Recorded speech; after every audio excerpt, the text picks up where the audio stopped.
Olá a todos e a todas, vamos continuar o nosso curso de Filosofia Moderna, centrado sobre a discussão a respeito da consciência e do conhecimento. No início da modernidade, o seu desenvolvimento a partir das reflexões de Descartes, presentes sobretudo nas meditações sobre filosofia primeira. Em nossos últimos encontros, eu ocupei-me em falar a respeito de duas teses epistemológicas de Descartes referentes às atividades da consciência. A primeira delas, a tese da fiabilidade da consciência, ou, se preferirmos, da indubitabilidade, da infalibilidade, da incorrigibilidade de nossas crenças a respeito dos nossos estados e atividades mentais, ou seja, a tese cartesiana de que nós não poderíamos nos enganar a respeito do que se passa no interior de nossas mentes, e a segunda tese, a que eu tenho chamado de tese da identidade entre a consciência e o pensamento, a tese de que não há nada no interior de nossas mentes de que nós não estejamos conscientes. Então, para Descartes, a mente, a essência de nosso eu puro, de nossa substância, é o pensamento, e enquanto pensamento nós devemos estar conscientes de tudo o que se passa no interior de nossas mentes. Esses foram os dois tópicos desenvolvidos em nossos últimos dois encontros síncronos, e hoje eu começo a discutir o problema da fiabilidade das atividades da consciência, ou seja, eu começo a problematizar essa compreensão cartesiana de que nós não essa aceitação acrítica, aparentemente, eu devo observar essa aceitação acrítica de Descartes de que nós não podemos nos enganar sobre as atividades da consciência. Nossas crenças sobre estados e atividades mentais são infalíveis, indubitáveis e incorrigíveis. Por um lado, o início, a primeira parte dessa exposição será centrada sobre a descoberta do cogito a partir da consciência. E se eu estou certo, eu vou apresentar algo que eu julgo ser autoral. Esse é meu ponto de vista a respeito da descoberta do cogito na segunda meditação, e a meu ver não há nenhum problema quanto a essa descoberta. Do ponto de vista da consciência, eu julgo que Descartes teria razão em supor que a própria existência enquanto coisa pensante, o cogito, resiste à ameaça cética do supremo enganador. Na sequência, eu começo a problematizar essa confiança de Descartes na consciência a partir de uma discussão sobre as apreensões claras e distintas. Grosso modo, eu gostaria de chamar a atenção para esse problema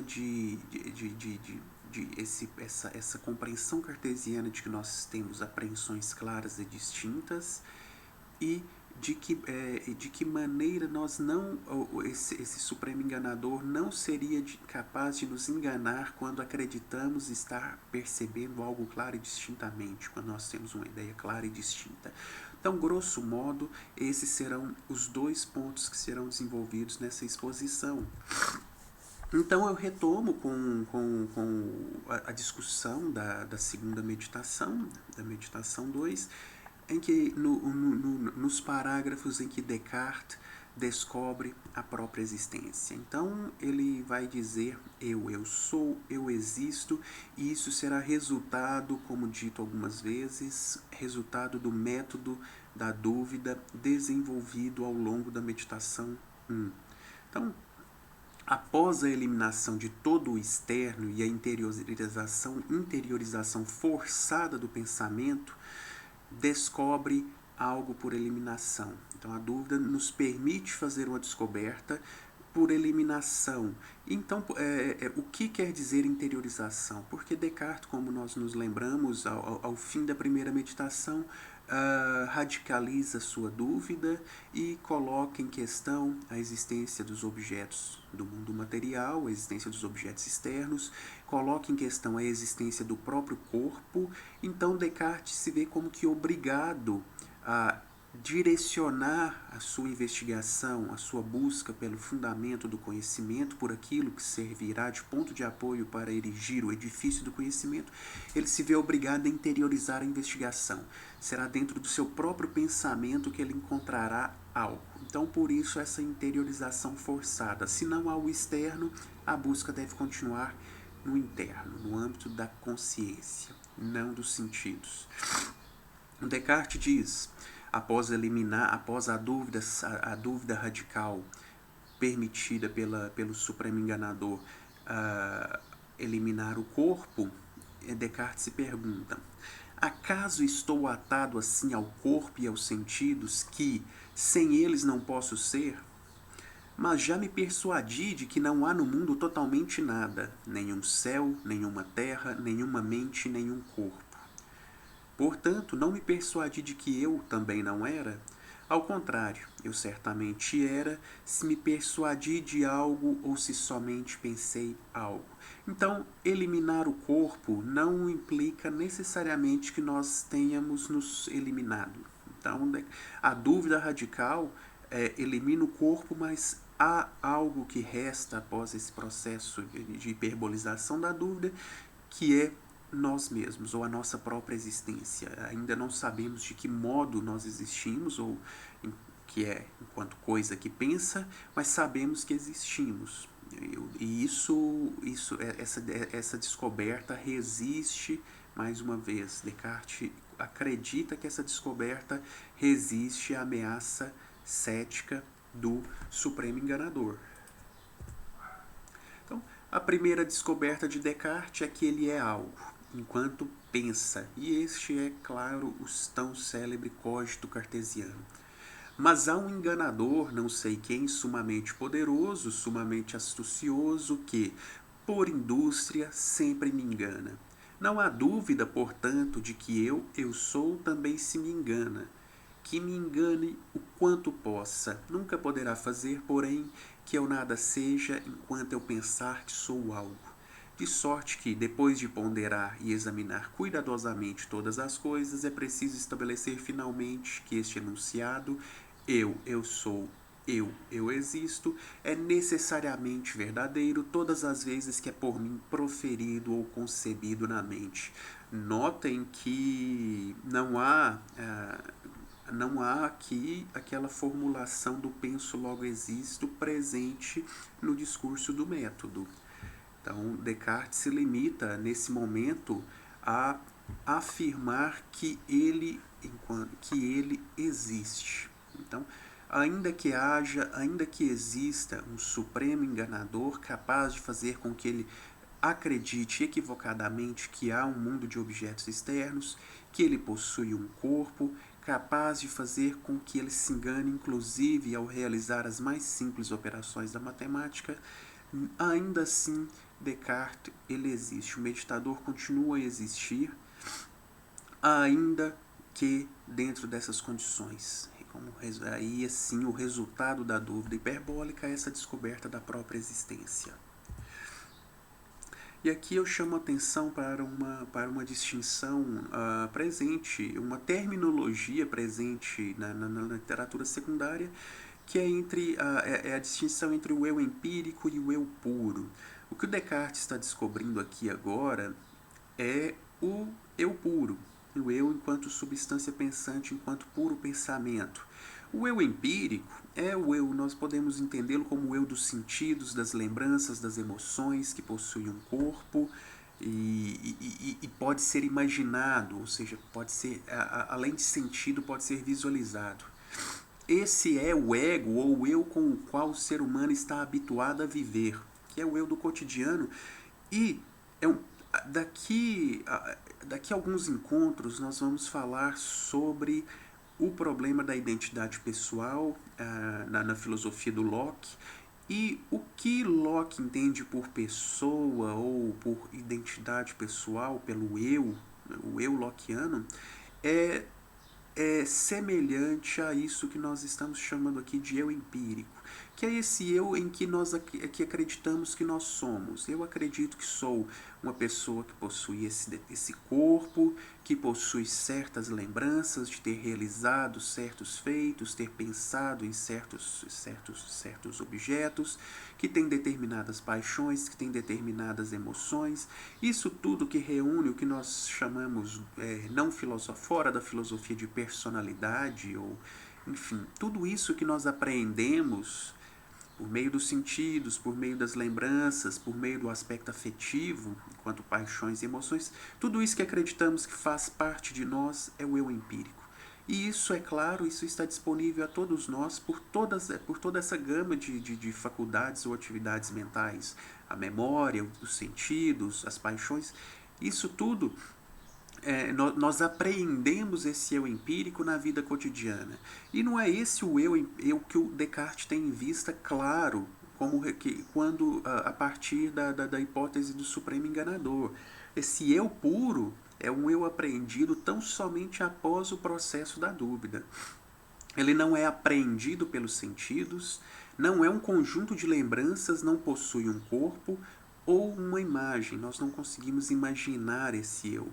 Esse eu existe apenas no ato de pensar e ele é puro, destituído. Não é o eu que gosta de um determinado estilo de música, que gosta de um determinado tipo de culinária, de comida, que se lembra de ter feito algo. Não é esse eu. É o eu enquanto puro pensamento. E é isso que resulta da dúvida permitida pelo Supremo Enganador. Então, para prosseguir com a meditação, a mente, o eu puro, deve ser completamente separada do corpo. Então aqui o Descartes, o corpo já foi perdido no fim da meditação, que é o eu empírico, faz parte do eu empírico esse corpo. Sem essa separação, o Descartes será obrigado a descartar a mente como algo falso junto com o corpo. Então, se o corpo que é apreendido pelos sentidos está conectado, está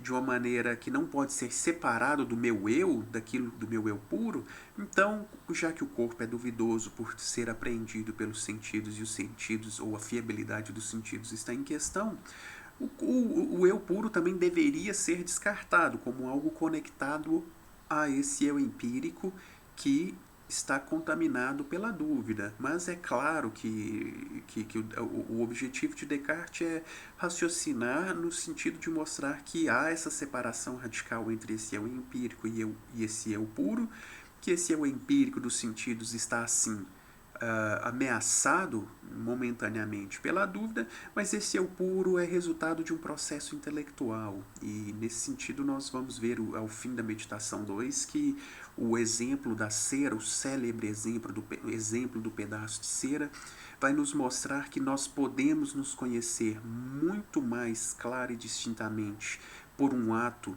do intelecto, enquanto eu puro, do que como eu empírico, pelos sentidos. Então, nós nós sabemos que o pedaço de cera se mantém após todas as transformações pelas quais esse pedaço passa, as transformações sensíveis, por um ato do intelecto e não por um ato dos sentidos.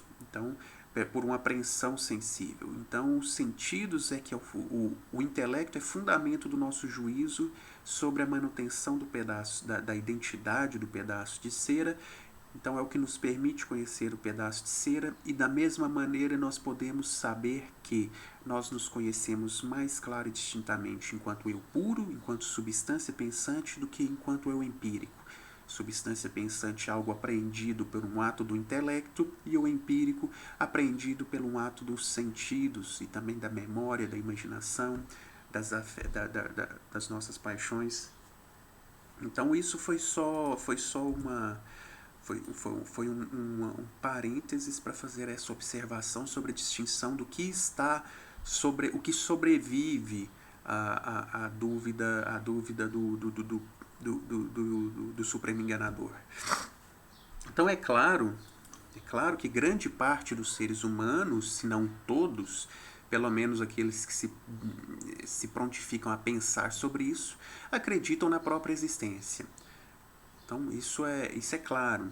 Então, mas o Descartes não está falando essa banalidade. Então, não é essa obviedade que o Descartes está defendendo aqui. E como nota o Martial Guerroux, e o Guerroux, mais uma vez, um dos mais célebres comentadores, intérpretes da filosofia cartesiana no século XX, o Guerroux nota que a crença no eu psicológico do senso comum, ou o eu concreto alcançado por meio da imaginação e dos sentidos, não pode ser confundida com a intuição do eu puro. E aqui o Guerroux diz a intuição, e um pouco adiante nós vamos falar a esse respeito sobre essa ideia de que o eu puro, o cogito, a nossa existência enquanto substância pensante, é apreendida por intuição. Então nós não podemos confundir isso que nós acreditamos ser, esse eu do cotidiano, esse eu empírico das memórias e das lembranças, dos sentimentos, paixões, preferências, gostos, com o que o Descartes está descobrindo aqui agora a partir da dúvida metódica. Então, para o Guerroux, a intuição do cogito é uma exceção à dúvida radical permitida pelo enganador. Então, essa primeira certeza, confinada nela mesma, não destrói absolutamente a dúvida universal fora dela. Ela introduz uma exceção. Então, aqui o Descartes não está superando a dúvida universal permitida pelo enganador. Ele está descobrindo algo que está fora do alcance dessa dúvida, que é a sua própria existência enquanto substância pensante. Então, e por isso o processo meditativo tem de continuar em busca de um fundamento para o conhecimento, que será Deus, descoberto na meditação 3, porque o cogito surge como uma primeira certeza, um primeiro ponto de passagem, melhor dizendo, não um ponto de apoio, porque no fim o ponto de apoio será Deus, e isso Descartes reafirmará algumas vezes no decorrer da meditação 4, 5. O ponto de apoio do conhecimento é Deus quem garante a conexão entre a verdade e as apreensões claras e distintas, mas isso é um ponto que será discutido por Descartes adiante e nós não vamos falar a esse respeito nesse curso. Mas o cogito é esse ponto que permite com que Descartes alcance o fundamento do conhecimento. O fato de que o cogito encontra, por seu caráter de natureza última mais simples e mais geral, a justificação profunda da certeza que nós somos obrigados a concordar com ele, prova a realidade que ele engloba, prova a realidade que ele engloba não é absolutamente aquela do meu eu pessoal concreto, mas aquela do meu eu pensante em geral como condição universal de todo o conhecimento possível. Então, como condição, e aqui é preciso notar que o cogito é uma condição, mas um ponto de passagem para a descoberta do verdadeiro fundamento do conhecimento, que é Deus, mais uma vez descoberto na meditação 3, e que passará a ser... E Descartes passa a partir de então a buscar fundamentar os conhecimentos humanos a partir dessa descoberta. Então, uma das questões que se coloca a respeito da descoberta do cogito e que sempre tem chamado a atenção dos intérpretes da filosofia cartesiana, e mesmo nas objeções nós já encontramos observações que apontam nessa direção, é que diz respeito a essa possibilidade do cogito ser compreendido como resultado de um silogismo. Então, um problema que se coloca, que nós podemos colocar para o texto cartesiano, para o sistema cartesiano, é esse: o cogito é resultado de um silogismo. E o Anthony Kenny, vai nos explicar o que quer dizer isso, essa compreensão do cogito enquanto um silogismo, o resultado de um silogismo. Estamos agora em posição de ver a estrutura do cogito. Em qualquer momento em que Descartes estiver engajado em uma atividade consciente, a saber, quando ele pensa, duvida, deseja ou sente, a proposição cogito, eu penso, é verdadeira. porque o pensamento é por definição conhecido de seu agente. E aqui já temos aquela pressuposição da transparência das atividades mentais, das atividades estados mentais, a mente. Nós sabemos tudo o que se passa em nossa mente e não há pensamento que não seja consciente. Não, porque o pensamento é por definição conhecido de seu agente. A proposição não é apenas verdadeira, mas também é indubitável para Descartes, visto que não se pode duvidar do que é conhecido. Então, a premissa cogito, eu penso, em conjunção com a pressuposição, e aqui vejam bem, a pressuposição de que é impossível para aquilo que pensa ser um não existente, produz a conclusão eu sou. Visto que a premissa é indubitável e a conclusão se segue dela pela luz da natureza, a conclusão é também indubitável. Então, aqui o Anthony Kenny nos explica o que seria esse raciocínio, esse silogismo para se descobrir, ou que fique bem claro, isso é uma possibilidade de interpretação da descoberta realizada por Descartes. Então, não necessariamente é assim que Descartes descobre o cogito, e eu nem acredito que ele tenha o descoberto por um silogismo, como nós vamos ver logo adiante. Então, o argumento assim interpretado pode ser formulado em um simples silogismo, desde que desejemos seguir Descartes sobre existir como um predicado. O que está pensando existe, mas eu estou pensando, portanto eu existo. Então, a forma do silogismo seria: na primeira premissa, para pensar é preciso existir. A segunda premissa, eu penso. A conclusão, eu existo. Então, qual o problema dessa formulação? É que, supostamente, a primeira descoberta da filosofia cartesiana após o processo da dúvida é que ele existe. Contudo, se nós supormos que há esse silogismo, para que ele faça sentido, para que ele seja válido, é preciso uma primeira verdade, que é essa premissa 1, que seria anterior à descoberta do cogito. Ou seja, antes de saber que ele existe, ele precisa saber que para pensar é preciso existir. Então, esse seria a dificuldade do silogismo. Então, a descoberta da própria existência não seria a primeira verdade ou primeira certeza da filosofia cartesiana, e sim a premissa que para pensar é preciso existir. Espero que vocês tenham compreendido, então, o problema de se compreender o cogito como resultado de um silogismo. Essa é uma interpretação que tem adeptos e há, inclusive, como disse, já na primeira recepção das meditações sobre filosofia primeira, há reflexões nesse sentido, que vão acusar Descartes de ter incorrido nesse problema. Então, Charles Lamore explica em que medida uma falha no processo de descoberta do cogito ameaça a resposta de Descartes ao ceticismo. Então, é claro que o Descartes está em busca de um fundamento para o conhecimento humano. Esse é o projeto previsto por Descartes, que está apresentado no primeiro parágrafo das meditações sobre filosofia primeira. Então, no primeiro parágrafo da primeira meditação está lá Descartes dizendo que busca um fundamento para o conhecimento.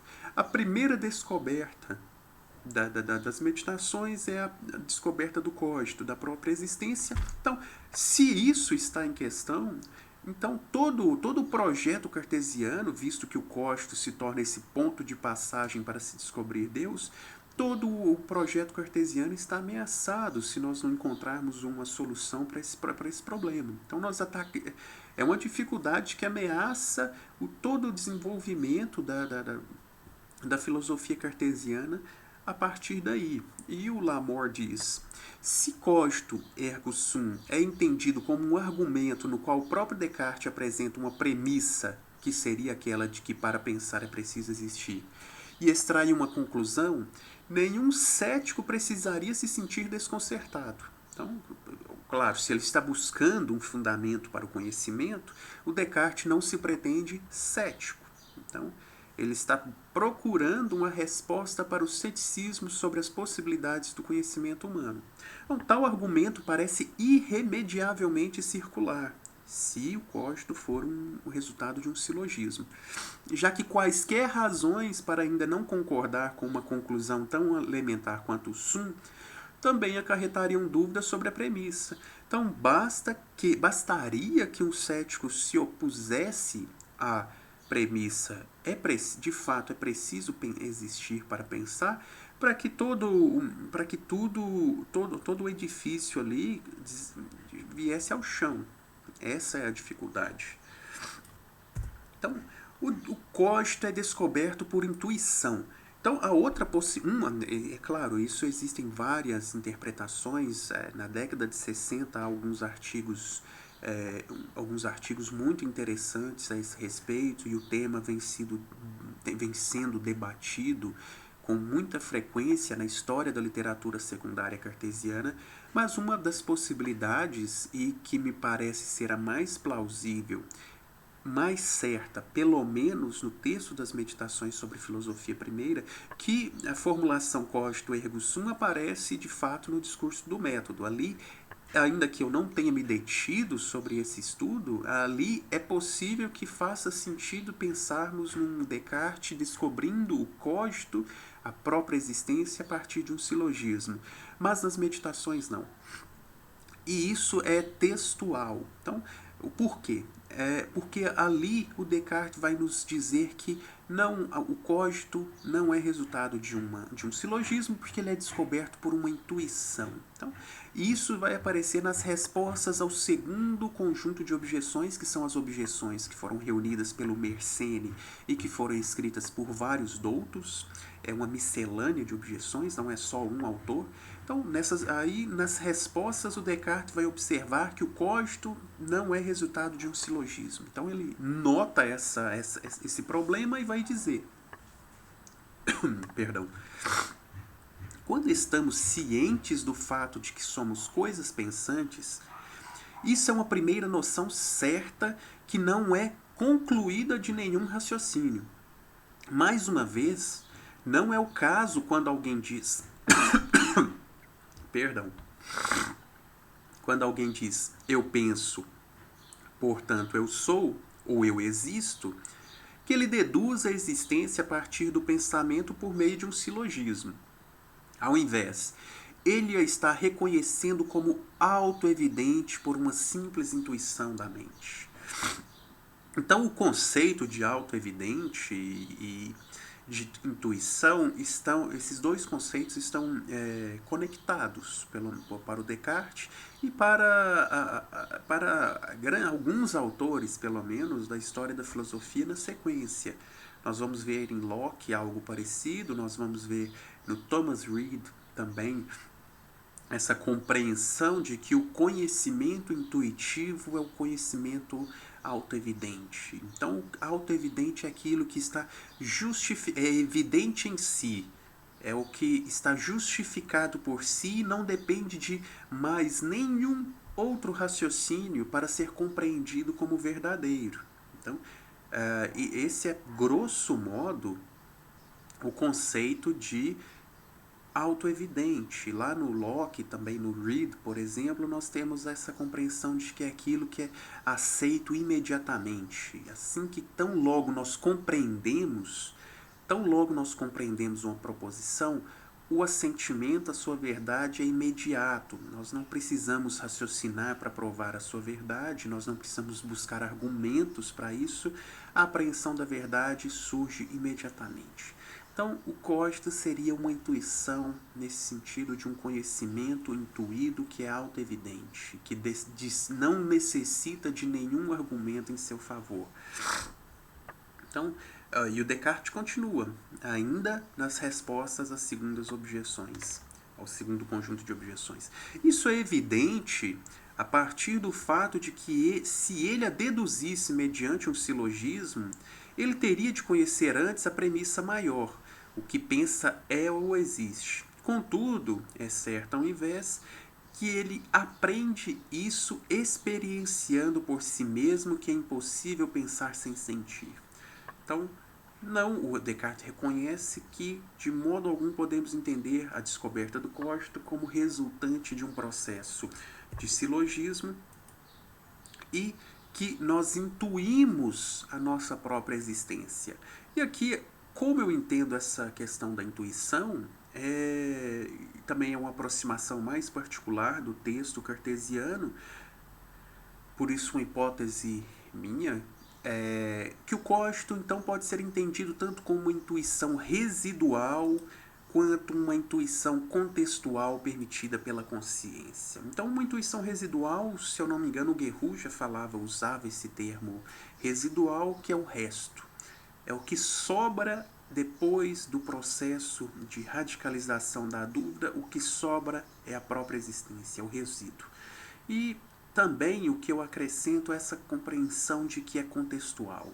Então, é contextual porque nós nos aprendemos, essa intuição de nossa própria existência enquanto coisa pensante surge unicamente no contexto da dúvida permitida pelo Supremo Enganador.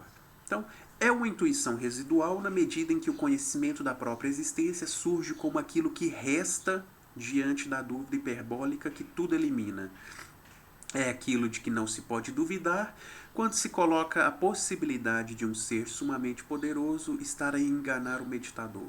Então, e é uma intuição contextual na medida em que fora do contexto das meditações, ou seja, fora do itinerário meditativo, para aqueles e aquelas que não se detiveram sobre essas meditações, para os não filósofos e não filósofas, nós somos capazes de nos apreender enquanto existentes na medida em que percebemos um corpo que age no mundo físico ou nós nos lembramos dos acontecimentos passados que vão constituir o nosso eu, a nossa identidade pessoal. Como dito, fora do processo meditativo, nós somos o eu empírico, e esse eu empírico, marca da nossa existência, é aprendido pelos sentidos, pela imaginação, pela memória, pelas paixões, pelos nossos afetos, nossas emoções. Então, esse é o empírico, não há problema. Não há problema. Há um problema, claro, no contexto do enganador. Mas para nós, não filósofos e não filósofas, fora das meditações, se nós não encararmos esse processo meditativo, nós nos aprendemos enquanto existentes por esses meios. Mas no contexto do enganador, e por isso contextual, o meditador sequer pode estar certo de um corpo por meio do qual agir ou dos acontecimentos passados de que se lembra. Então nós não sabemos se nós temos um corpo, nós não sabemos se essas memórias são fiáveis, se eu de fato vivi e pensei aquilo que agora acredito ter vivido e pensado. Resta, portanto, quanto todas as faculdades estão em questão, a consciência das atividades e estados mentais que revelam a própria existência. Então, o que resta nesse momento é que eu estou consciente de agir. Mas que tipo de ação? Ação enquanto pensamento. Agir e pensar. Então, a hipótese é que o cogito resiste à hipótese do enganador do ponto de vista das atividades da consciência. Então, a consciência, como reveladora da própria existência, não é ameaçada pela hipótese do enganador. Então, em um primeiro momento, nós podemos estar de fato certos de que nós não nos enganamos sobre as atividades da consciência. Então, a verdade do cogito não está disponível a nenhuma faculdade da mente por si mesma. Então, a verdade do cogito, nenhuma faculdade pode apreender isso. Por exemplo, os sentidos percebem um corpo que, por sua natureza, o indivíduo acredita pertencer a si mesmo. Contudo, o enganador, o supremo enganador, inviabiliza a confiança na crença de que o meditador é esse corpo percebido pelos sentidos. Então, essa hipótese cética elimina o corpo provisoriamente. A memória, por sua vez, revela acontecimentos passados que, por sua natureza, o meditador pode acreditar terem lhe acontecido. E, tal como os sentidos, a memória é colocada em questão a partir do argumento do enganador. O que inviabiliza a confiança na crença de que ele é esse eu, esse conjunto de lembranças de que se lembra, que, como dito, será mais tarde compreendido como a identidade pessoal, a consciência desses atos passados, pensamentos passados, que reunidos fazem aquilo que eu sou. E a razão, do mesmo modo, pode inferir a partir da premissa de que o pensamento exige um pensador, a experiência exige um experienciador, enfim, que o indivíduo que pensa existe. Contudo, mais uma vez, o enganador inviabiliza essa crença racional, resultado de um processo racional, visto que seu poder é tanto que é capaz de enganar esse indivíduo no próprio uso da razão. Então, o que é que eu quero dizer? Que os sentidos são colocados em questão pelo enganador. A lembrança ou a memória é colocada em questão pelo argumento do enganador. E também a razão está em questão nesse momento do itinerário meditativo. E o que nos resta é essa consciência de que nós pensamos. Então, haja vista a impossibilidade de apelar a outras evidências da própria existência, o sentir, o lembrar-se e o raciocinar, a condição do existir torna-se a própria ação, a única evidência disponível de que se existe. Então nós sabemos que existimos porque agimos, mas se não temos um corpo, a nossa ação se identifica com o pensar. As operações que realizamos são pensamento e esses pensamentos nos são dados pela consciência.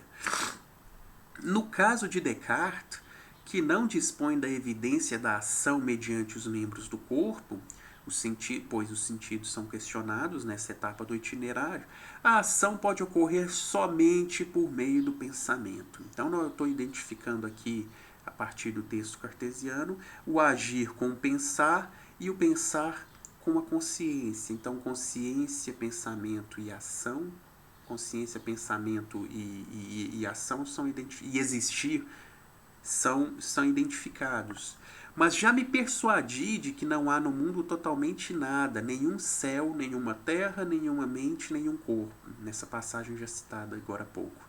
Portanto, não me persuadi de que eu também não era, ao contrário, eu certamente era, se me persuadi de algo ou se somente pensei algo. Então, aqui há a identificação entre o existir e o pensar. Eu existo enquanto penso. E há a identificação entre o pensamento e a consciência. Então, a consciência nos revela que nós operamos ou que nós pensamos e que nós existimos consequentemente. Então, Descartes ele existe, ou o meditador. O meditador é enquanto pensa em algo, enquanto age, mas não nesse sentido empírico de movimento do corpo, mas enquanto movimento da mente. Então, e essa é uma aproximação minha do texto do Descartes, como dito.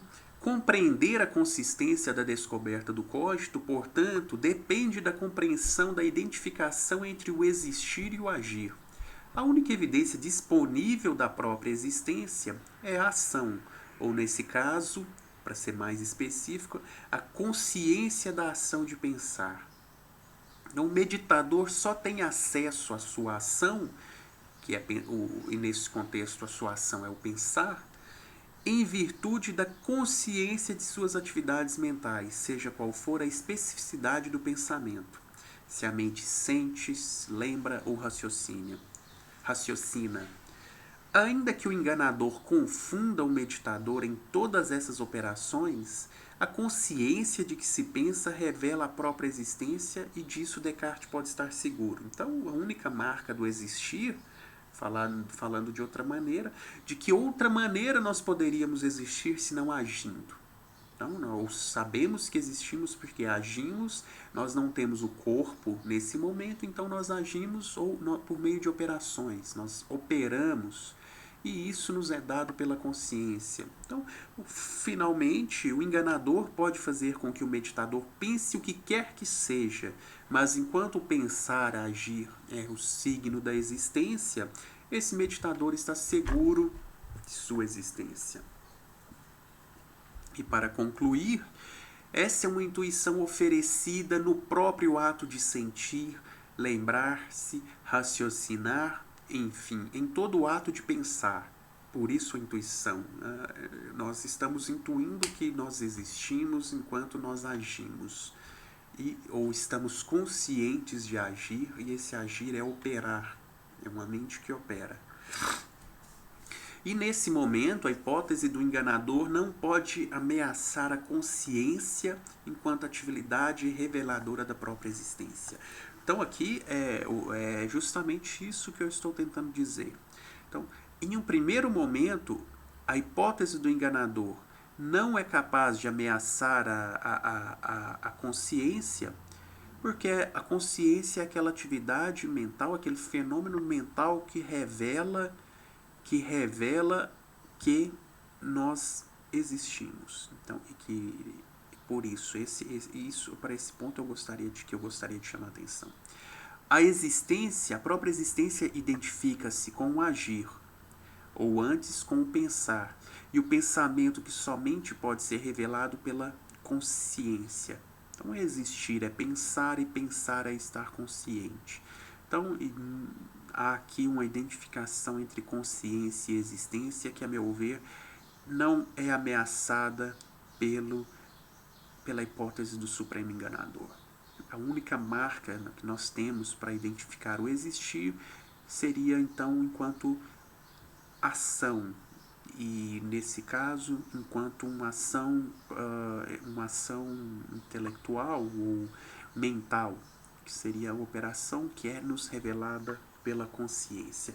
Então esse é o primeiro ponto para o qual gostaria de chamar a atenção nessa exposição, que é de que modo eu acredito que a consciência de fato revela a nossa própria existência. Então ela revela a nossa própria existência porque a marca do existir seria o agir. E o agir enquanto pensar, e nós estamos conscientes de pensar. Grosso modo, é isso que eu quis dizer com essa exposição até aqui. O cogito não é, pelo menos nas meditações, não é resultado de um silogismo. Primeiro, porque Descartes deixa isso claro, que ele é uma intuição, e essa intuição é isso que eu tento explicar essa intuição como uma intuição residual e contextualizada. Ela é contextual, então é nesse contexto da hipótese do enganador que me parece fazer sentido essa identificação entre o existir, o pensar e o estar consciente, ou existir, o agir e o estar consciente de que se age pelo pensamento. E, dando sequência a essa exposição, pergunto se a consciência resiste ao enganador. Bom, então a hipótese que será discutida é se o passo seguinte no itinerário meditativo, a descoberta dos atributos de ser dessa coisa pensante como coisa que duvida, entende, afirma, nega, quer, imagina e sente, se é consistente do ponto de vista da hipótese do enganador. Então, por quê? Porque o Descartes não precisa apenas de uma consciência capaz de revelar sua própria existência como coisa pensante. Então, isso, como dito, pelo menos a meu ver, é consistente, mas o Descartes também precisa de uma consciência que esteja imune à ameaça cética no que diz respeito aos seus fenômenos mentais particulares. Ou seja, a pergunta que eu faço para o texto cartesiano e que de agora em diante eu me proponho a discutir é como Descartes seria capaz, diante do enganador, de reconhecer a especificidade de suas atividades e estados mentais. Como ele pode separar os estados mentais, dizer o que é ideia, o que é desejo e o que é medo, por exemplo, e as atividades mentais que ele acredita, que ele duvida, que ele raciocina de uma maneira rigorosa o suficiente para prosseguir com o itinerário das meditações. Então, lembrando aqui, mais uma vez, que nós estamos falando da hipótese cética de um supremo enganador sumamente poderoso, então, que é capaz de fazer que o Descartes esteja equivocado sobre a soma de 2 com 3. Então, nesse contexto de tal ponto radical, dessa dúvida, tal ponto forte, como Descartes poderia dizer que ele sabe que ele acredita, que ele sabe que ele duvida, que ele sabe que ele está raciocinando? Ou seja, esses estados mentais e atividades mentais particulares, de que maneira o Descartes poderia separá-los de uma maneira exata, de modo a prosseguir com o itinerário meditativo? E esse é o problema para o qual eu estou tentando chamar a atenção, e eu não sou o único. Muito poucos autores e autoras têm tratado desse tema, né, na história da filosofia. Então, um dos autores a notar essa dificuldade é o Thomas Reid, com o qual eu pretendo encerrar esse nosso curso de filosofia sobre a consciência, da filosofia da consciência nos séculos 17 e 18.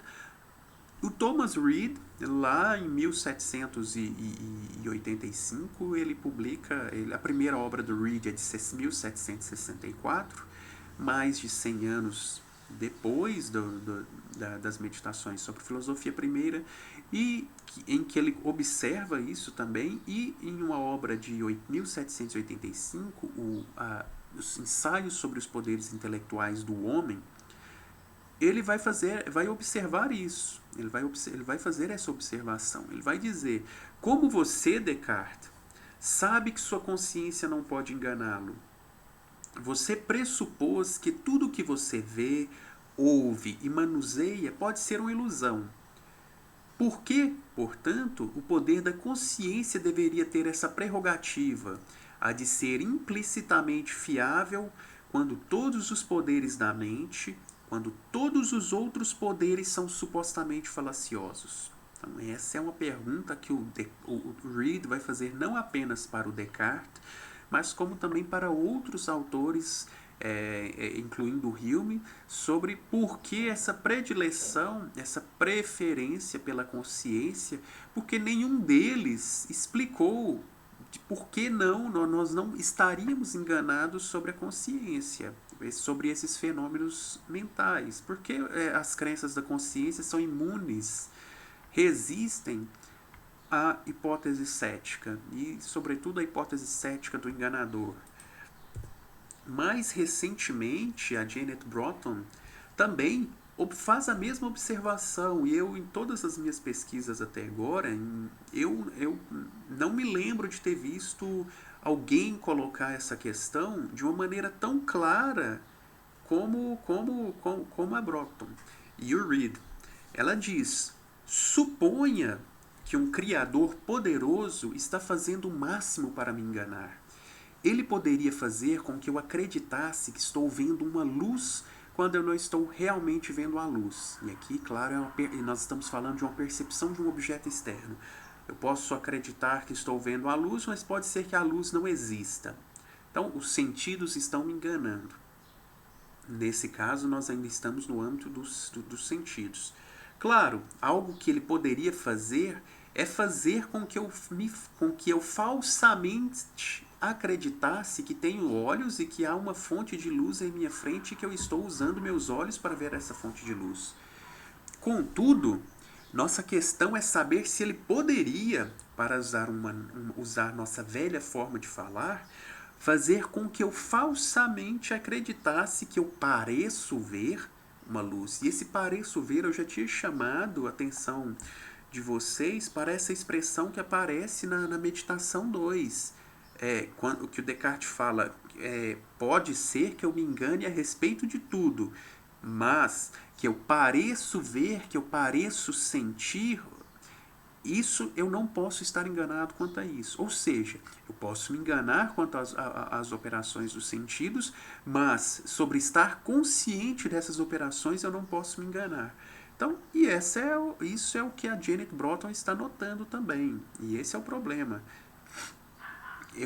Por que nós não poderíamos nos enganar a esse respeito? Por que Descartes parte do pressuposto de que a consciência não é ameaçada por hipóteses céticas, pela dúvida cética? Mas ainda que eu não tenha, não vá expor essas considerações do professor Oswaldo Porchat, o Porchat tem um artigo brilhante publicado na revista Discurso em meados da década de 80, em que ele observa muito engenhosamente, a meu ver, e muito próximo do que o Reid também fala, um filósofo do senso comum do século XVIII, e o Porchat, um cético neopirrônico do século XX, também está se aproximando do Reid ao observar isso, sobre a arbitrariedade na escolha dos princípios na escolha feita pelo Descartes, dos princípios que ele aceitaria em sua filosofia, e como o ceticismo cartesiano, em alguns sentidos, esse ceticismo da meditação, ele é tão dogmático quanto qualquer outro dogmático que esteja afirmando a verdade de nossas crenças que o cético duvida. Então ele diz, olha, o Descartes simplesmente, e eu vou falar sobre isso também em um momento posterior, vou trazer o texto do Porchat, o Porchat vai apontar isso e vai falar, olha, qual a razão da predileção pelo interior, pelo interno, em detrimento ao externo?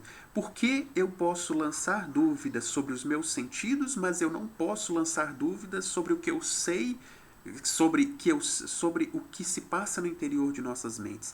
E há ali uma clara petição de princípio, ou uma predileção acrítica, uma aceitação acrítica de Descartes e de todos os autores que vieram na sequência, pelo menos até o Reid, mas ele não diz isso. Ele diz só que o Descartes cria um sistema de ceticismo que parte de pressupostos tão dogmáticos quanto o próprio dogmatismo que pretende se enfrentar.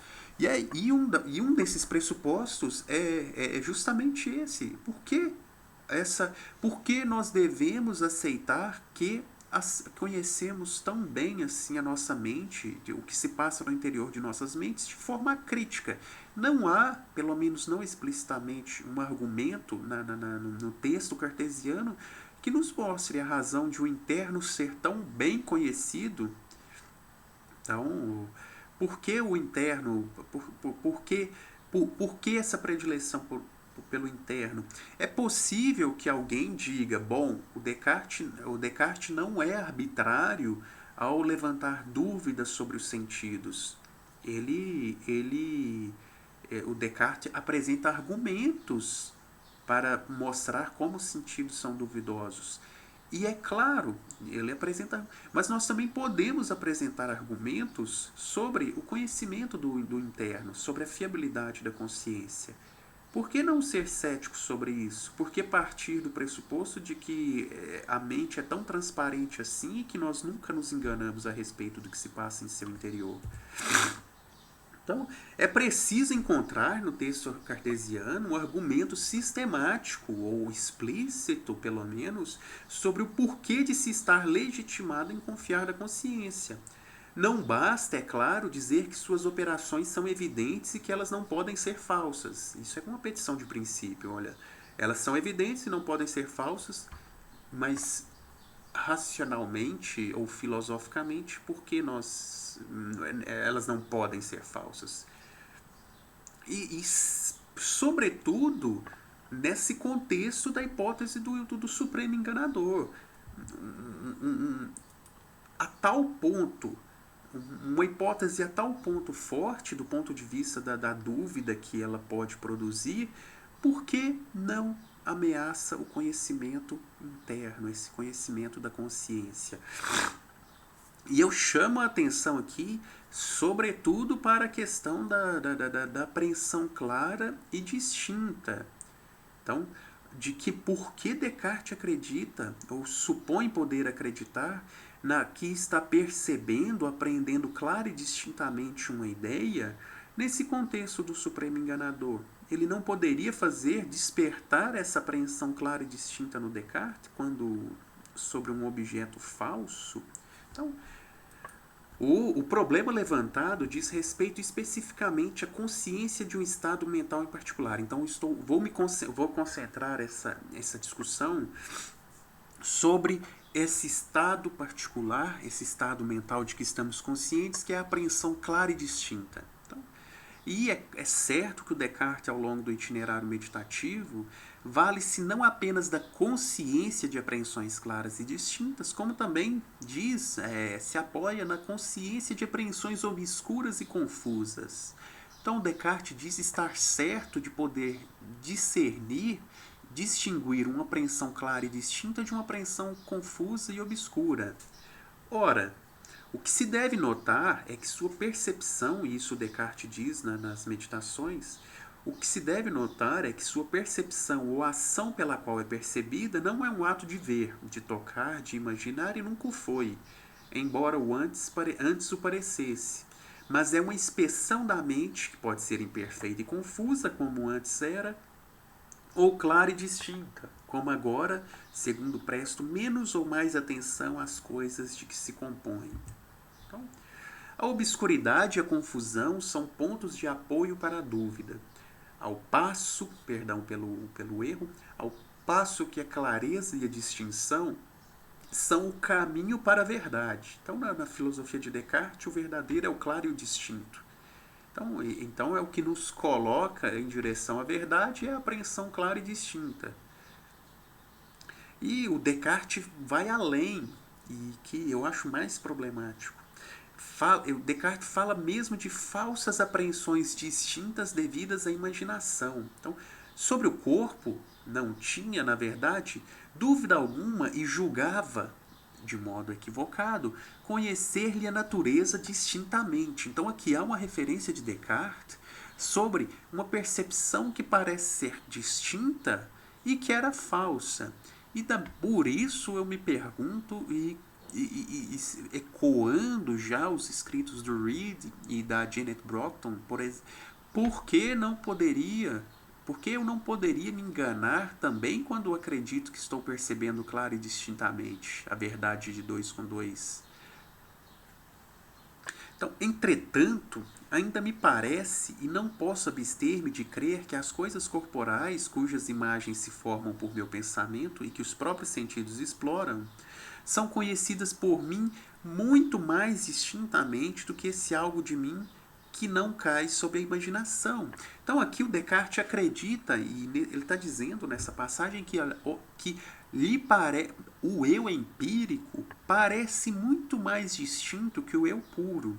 Então ele parece se apreender muito mais claro e distintamente enquanto eu empírico do que eu puro. E isso ele vai descobrir é falso, porque ele pode se conhecer muito mais claro e distintamente enquanto eu puro, enquanto coisa que pensa. Então, crê-se, observa Descartes, que as coisas apreendidas pelos sentidos são as mais distintas. Nós acreditamos nisso e os sentidos nos enganam.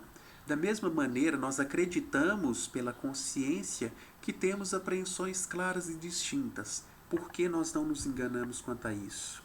Então, é preciso que o indivíduo esteja consciente de tais fenômenos e tenha crenças verdadeiras a esse respeito. Então, é preciso que eu acredite que estou percebendo ou apreendendo algo claro e distintamente. De que modo pode-se estar certo de aprender claro e distintamente uma ideia diante da hipótese do enganador?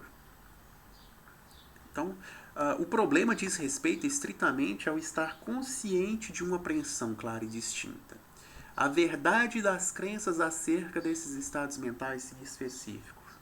Concede-se a Descartes que as apreensões claras e distintas são identificáveis de maneira não problemática, porque há também uma discussão na literatura secundária e já nas objeções nós encontramos essa essa observação de que, bom, como nós podemos reconhecer que uma apreensão é clara e distinta, que uma ideia é clara e distinta.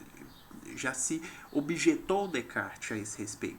Mas, nesse momento, eu não estou levantando essa dificuldade. Nós podemos conceder a Descartes que nós reconhecemos que uma percepção é clara e distinta. Ou melhor, não haveria problemas acerca da consciência de uma apreensão clara e distinta se não houvesse a possibilidade de um enganador confundir o indivíduo quando esse acredita estar consciente de tal fenômeno mental específico. Vamos supor que existam apreensões claras e distintas. E como eu posso estar certo de que eu estou consciente desses estados e não de outros estados? Então, a dúvida, e esse é o ponto com que eu encerro essa exposição, a dúvida pode sim ameaçar a fiabilidade da consciência. Então, parece-me que nós podemos sim reunir argumentos para colocar essa aceitação, criticar essa aceitação do princípio de que a consciência é infalível, que a consciência é indubitável, que a consciência é incorrigível. Mais uma vez, a Brockton observa, quando o meditador concebe todas essas atividades, o duvidar, o afirmar, o negar, apenas como modos de pensar, ele pode atribuí-las a si mesmo com absoluta certeza. E a origem dessa certeza, é claro, é a consciência. Eu sei que esses modos de pensar são meus modos de pensar, da minha mente. Como ele imediatamente continua a dizer, ele também descobre que ele pode estar certo não apenas sobre proposições como eu estou duvidando, ou eu estou sentindo, mas também proposições como eu estou sentindo que eu estou sentado perto do fogo, ou eu estou vendo uma tela de computador. Isto é, ele pode estar certo sobre ao menos algumas afirmações sobre em que tipo de estado mental ele está e o conteúdo que seu estado mental tem. Então, e a pergunta é, Descartes tem razão em assumir a fiabilidade da consciência? Então, segundo a autora, o Reid já fala sobre isso no século XVIII e também aqui há intérpretes, sobretudo a Brockton, que está muito recentemente tem nos chamado a atenção para isso. Então a resposta da Brockton é que o Descartes parece aceitar de modo acrítico, ao menos ele não reconhece explicitamente, a fiabilidade dessa faculdade por meio da qual o indivíduo conhece os próprios estados mentais. Então, segundo a autora, existem duas possibilidades. Essa resposta seria desnecessária, ou seja, um filósofo não precisaria se prestar ao trabalho de justificar as crenças devidas à consciência, ou, claro, seria preciso argumentar racionalmente em favor da fiabilidade da consciência. Um filósofo precisa trabalhar no sentido de mostrar por que ele não se engana a respeito de seus estados mentais. E o que a Brockton diz? Minha suspeita é que ele pensou que era óbvio que o juízo de que eu estou tendo tal e tal impressão é um julgamento indubitável, ou seja, era óbvio que ele não poderia se enganar em relação à consciência. Isso pareceu óbvio. Descartes pensou, segundo a Brockton, que não seria preciso justificar isso. O que ele pensou ser preciso demonstrar era que quando coloco um juízo perceptivo em dúvida, eu não coloco em dúvida dessa forma o juízo de que eu estou tendo uma impressão relacionada. Ou seja, Descartes achou que ele deveria questionar o conhecimento devido aos sentidos, ou as crenças devidas aos sentidos, mas que não era necessário justificar a sua crença sobre as atividades da consciência. Então eu encerro aqui essa exposição sobre o problema da consciência. Iniciei com porque, a meu ver, o cogito não é ameaçado do ponto de vista da consciência pela hipótese do enganador.